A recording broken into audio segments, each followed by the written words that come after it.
राजस्थान के मानगढ़ धाम में आज राहुल गांधी पधारे, जहां पर उनके साथ मुख्यमंत्री अशोक गहलोत थे, जिन्होंने कहा कि 100 करोड़ की लागत से मानगढ़ धाम को विकसित किया जाएगा। हमारे साथ हैं रामेश्वर डूडी, जो भी यहां पर मौजूद थे। रामेश्वर जी, बड़ी घोषणा आज मुख्यमंत्री अशोक गहलोत ने की है मानगढ़ धाम में। देखो, मानगढ़ धाम के अंदर जिस तरीके से मालवीय जी अपने स्पीच में कह रहे थे कि यहाँ 1 रुपये से लेके और करोड़ों रुपए तक जो है हमारी सरकार ने लगाया, अशोक गहलोत साहब ने लगाया। आज 100 करोड़ से ज़्यादा काम जो विकास के काम होंगे, क्योंकि ये एक तपोभूमि है, एक धाम है और पूरे हमारे इस इलाके के आदिवासियों की जो है एक भावना, एक मन, एक विचार जुड़ा हुआ है। तो आने वाले समय के अंदर जिस तरीके से आज राहुल गांधी जी हमारे बीच में आए और राहुल गांधी जी ने जो संदेश दिया हमारे आदिवासी भाइयों को, तो ये संदेश जो है ये आदिवासी भाई गांव, ढाणी, खेत और खलिहान तक ले जाएंगे। आने वाले 2023 के जो चुनाव है उसमें एकता और संगठन से वापस कांग्रेस को भारी बहुमत से, राहुल गांधी जी के सपनों को साकार कर और भारी बहुमत से सरकार राजस्थान के अंदर बनाएंगे। आने वाले 2024 के जो लोकसभा के चुनाव है, जिस तरीके से दिल्ली के अंदर बैठी भारतीय जनता पार्टी की सरकार है, हमारे देश के मोदी जी जो देश के प्रधानमंत्री हैं, इन लोगों ने जिस तरीके से पिछले 9 सालों के अंदर पूरे देश के आम आवाम को ठगने का काम किया है, सबसे बड़ा ठगाई का काम किया हमारे देश के किसान के साथ में। जिस तरीके से 3 बिल लेके आए किसानों के लिए, वो काले कानून साबित हुए। पूरे देश का किसान सड़कों पे आया और उनको झुकना पड़ा, वापस वो काले कानून वापस लेने पड़े।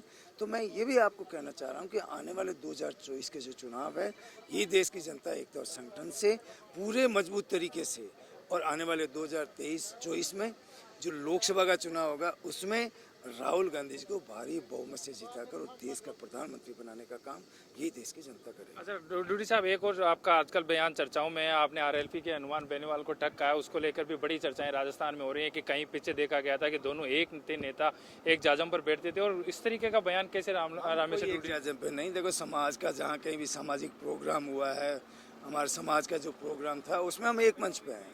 आज समाज की कोई भी बात होगी, समाज की कोई भी गतिविधि होगी, समाज के उत्थान और विकास के लिए कोई बात है, हम सब एक हैं।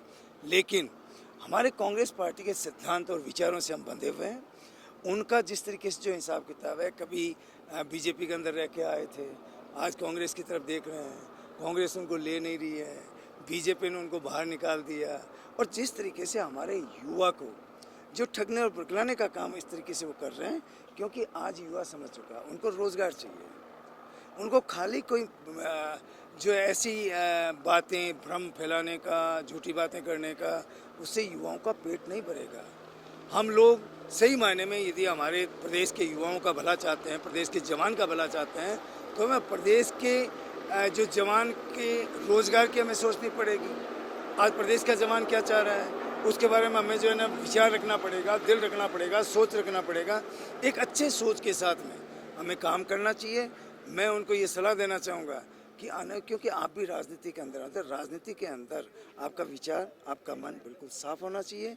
प्रदेश की जनता के साथ में आपको न्याय करना चाहिए, प्रदेश की जनता के भले के लिए काम करना चाहिए। तो ये थे रामेश्वर डूडी, जिन्होंने एक बार फिर कहा है कि हनुमान बेनीवाल को मेरी सलाह है कि प्रदेश की जनता के लिए काम करें। मैं आपको बताऊं कि